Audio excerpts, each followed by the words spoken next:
I don't know who could have possibly done this.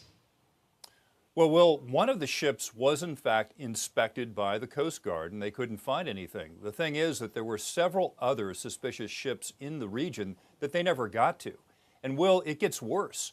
Just a couple of months earlier, there were several mystery drone flights over our nuclear testing range in Nevada, just north of Las Vegas. And again, nothing was done.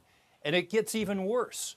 Some of the FBI agents that have been assigned to look into this have reported drones flying over their homes as if to say, hey, we know where you are.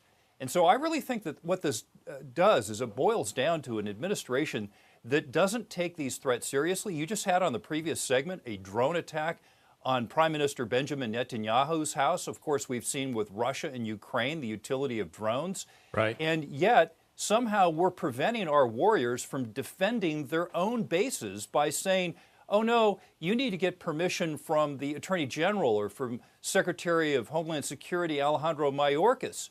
No, that's wrong. Base commanders have an inherent authority within their command to defend their bases. Well, why wasn't that done, Chuck? That'll be my final question for you. Okay, there's the issue of where these came from.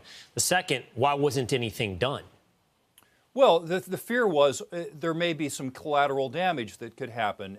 They also wanted to use some of these advanced teams that they had, these anti-drone teams. There's only 2 of them. Mayorkas has not allowed more to be built.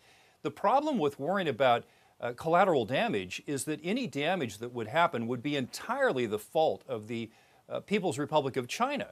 It's the People's Republic of China that's sending these drones into U.S. airspace, violating our airspace, just like they did with the spy balloon early last year that, as you recall, they never shot down until it got over the Atlantic Ocean. Just to clarify on the way out, is that known then, Chuck? It's the PRC that flew these drones, or that's your suspicion? It's my suspicion because they were large enough. They had to be nation-state actors, and I believe only Russia and China have the capability to do this. And given the financial state of affairs with Russia versus China, I'm 99.5% sure that these were the Chinese operating these drones. Incredible.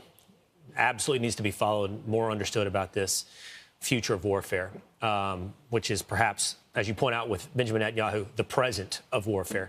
Chuck DeVore, thanks so much for being with us this morning. Thank you. I'm Steve Doocy. I'm Brian Kilmeade. And I'm Ainsley Earhart. And click here to subscribe to the Fox News YouTube page to catch our hottest interviews and most compelling analysis.